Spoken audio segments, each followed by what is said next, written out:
Hi, it's Cheryl from Home of My Making. I'm glad that you can come on today and join me.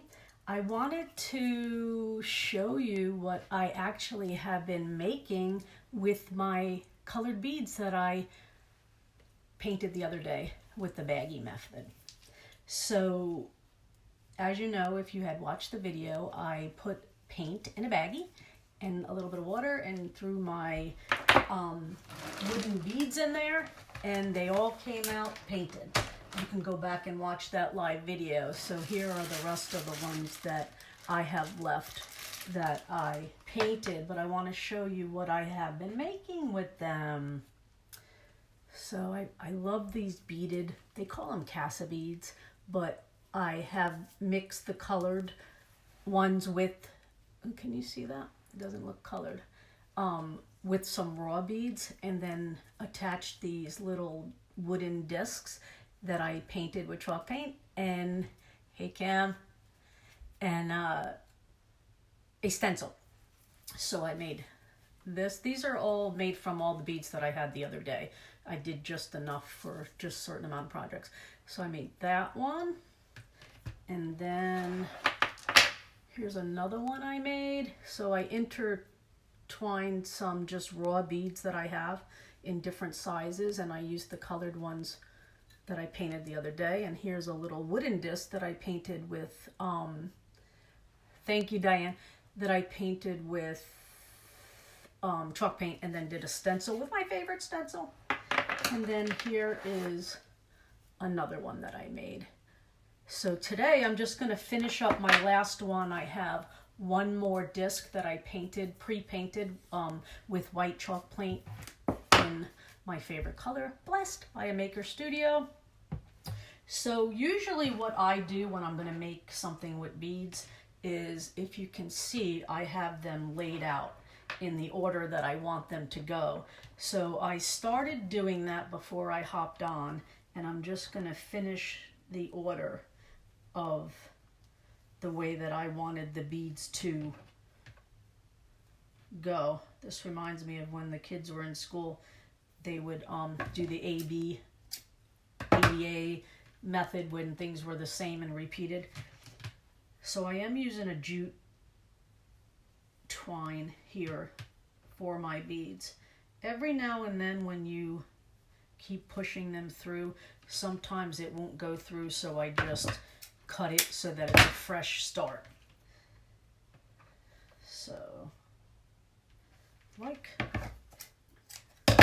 and this actually twine is from the Dollar Tree. I think there's like 3 in a pack for $1, so that's a pretty good deal.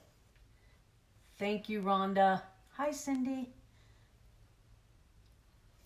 Let me cut this again. If not, you just go in the other end. So I'm going to show you my favorite, my favorite stencil again, because I'm going to be putting it on this little round when I get all these threaded on here. Keeps unwinding on me, but that's okay. Just got to get it through there. Now you see why I started it before I got on, because it takes time. So there you go. Got 2 more to go, and then I'll show you what I'm going to do. And my last one, I'm going to make this one kind of short, because I'm going to make it so you can put it over a handle of a doorknob. I don't know where you guys put your beads, but I hang them on everything. The banister, the doorknobs, over a glass bottle, just draped over some books. Okay, let's go on the other end. My last one's going to give me it's coming. There it is. Okay, so I got them draped the way that I want them to. I need a little bit of end on this end so I can tie it. So there you go. That's the pattern that I wanted to put with the beads that I painted and then some of the raw beads to mix in. So what I'm going to do is I'm going to put a stencil on this piece of birch, and I already made an outline or a circle with the white chalk paint prior to going live because I needed it to dry. So if you're hopping on, let me know where you're hopping on from. If you watch this later on in replay, can you please put hashtag replay on there? So I'm going to use chalk art ink. Now I've showed this before. This was created for fabric, but you can use it on anything. You could use it on paper, wood, canvas, anything. So we do have a pink in the brand, but it's light pink, and I have tried to use it, but it doesn't match with my beads. So I am going to custom mix a color, and we all know that red and white makes pink. So I'm going to try to match it as close to the beads as I can by just mixing the two colors. So what I'm going to do is I put some on a piece of cardboard to be my mixer. And then I'm going to mix it together and see if I need to add any white to it to get it to the color of these beads. Here's one that I already did pre-mixed, but I'll show you. See, and I think just that little bit was not enough white, so I'm going to add some more white. And then I'm going to be using my favorite stencil. So let me see if I can get this to the right color. No, I think it needs more white. So you could pre-mix your colors with anything, obviously with any paint, you could pre-mix to get whatever you want. Let's see.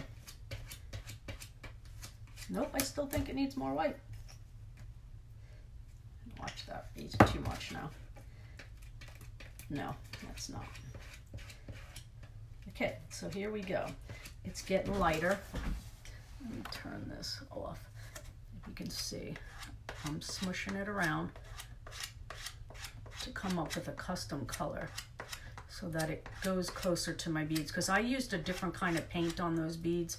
I used the Apple Barrel acrylic paints for like 50 cents a piece, but this is not what I'm going to use with my stencil. So there you go. If you could see that, I custom mixed a color that I think will be better for these beads. So the next thing I'm going to do is I'm going to use, out of this stencil, I'm going to use this little piece right here. The great thing about these stencils is, even though this is the pattern, or was the one piece that should be cut out, I'm just going to use the inside of it and put that right on the center of here by itself. So what you do is you remove it from the backing, and these are mesh stencils, so they're not holy here, like where you can put your hand through like regular stencils. That's why I like them, because you would never be able to get all this detail with a regular stencil. So that's why I use these stencils from a maker studio. So what I'm going to do is I'm going to put it sideways. Since this has two holes in it, I'm going to actually put the beads in here and there, so I want this to be the top and that to be the bottom.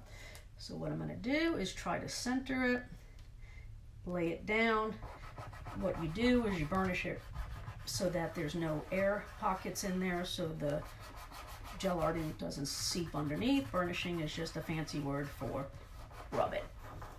So what I'm going to do is, with this little spreader, and these come bigger, I just cut them for, let me just close that out, cut them for an easier controllability with my hand, because this is a little stencil. So what I'm going to do is I'm just going to scrape right over that and make sure that I get it through the stencil. Pick up the excess, and then I'm going to lift it off. So there you go. Can you see that? That's what I added on there. I don't know if you could see it with the light, but now I'm going to attach my beads to it.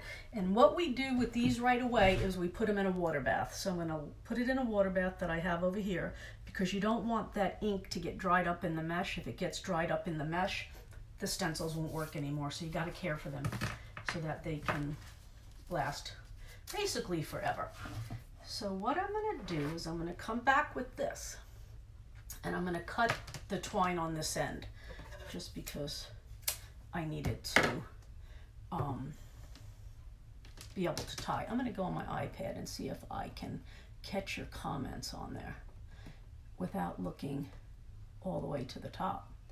Let me see if I can catch my live on the iPad.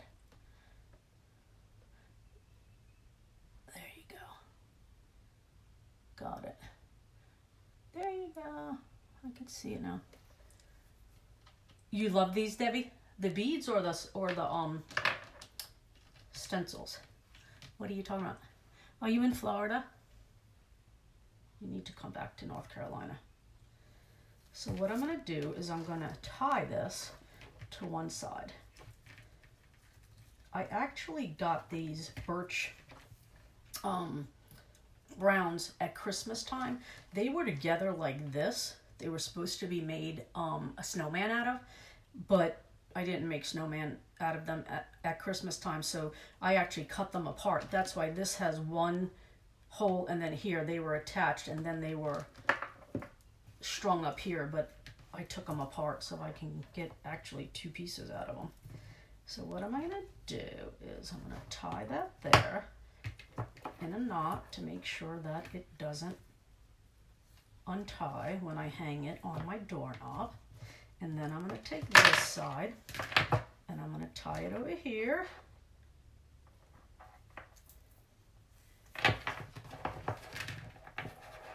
Where's the weather? Where is the weather? How's the weather where you guys are? We have a dreary day. That's why it looks kind of dark in here, even though I have a ring light and an overhead light and a desk light on.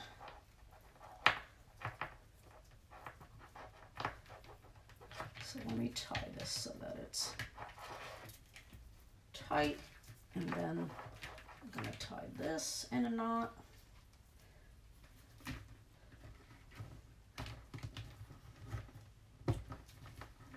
Okay, so that's what you have. Now when this hangs on the door, this is not going to flap like that. But I'm going to go ahead and cut the ends. And you can actually, if I had thinner ribbon, I would put it there. Like you can put a bow here and a bow here, however you want. But that's actually how it came out. See, isn't that cute? So what I'm going to do is take down that. See, I have one here. I'm going to hang that just like that. There you go. Probably not there, but somewhere in the house. So there you go. You got this one that I made, this one that I made, and this one that I made.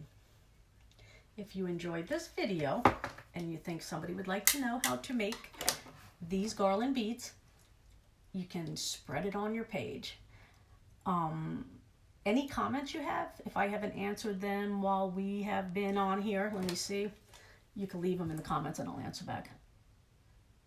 Yeah, the wood slices. I love these wood slices. I'm glad I found some use for them. And then this was just a regular piece of wood, unfinished, that I painted white with the chalk paint and put the stencil on here. These come in all different kinds of shapes. So think about like the upcoming, not only the spring, which has all these nice pretty colors, but imagine this if this was a star and these were red, white, and blue. So then you could do it for like Memorial Day or July 4th. So the possibilities are endless. When you dye the beads, you can dye them all any color you want, because there's paint in every color, or you can mix your own and make your own beads. So if you enjoyed this video, please spread it on your page or tag somebody in it. If you have any more questions, leave them in the comments below and I will answer you when I get off. So thank you for watching.